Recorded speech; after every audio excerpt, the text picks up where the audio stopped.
করছে। আমি বারবারই হচ্ছে ফ্রেমের বাইরে চলে যাচ্ছিলাম, আমি একদমই খেয়াল করিনি এই ব্যাপারটা। তো তারপর আমি লোয়ার পোর্শনটা আলটিমেটলি এভাবে ডান করেছি। এটাও একদম ফুললি শেষ হয়েছে ব্যাপারটা এরকম একদমই না।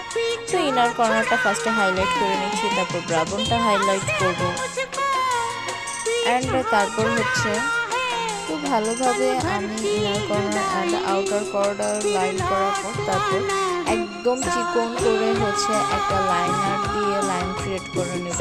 উপরের পোর্শনও ট্রাই করবো অ্যান্ড লোয়ার পোর্শনও ট্রাই করবো। অ্যান্ড এই জিনিসটা তোমরা দেখতে পাচ্ছ আমি খুব ভালোভাবে সেট করার পর তারপর সেম আবার একই কালার দিয়ে এটা ভালোভাবে করে নিচ্ছি, ট্র্যাক করে নিচ্ছি, যাতে মানে কোনো হার্শ যাতে না লাগে, এই জায়গায় বেশি এই জায়গায় কম একদমই যাতে মনে এরকম একদমই না মনে হয়।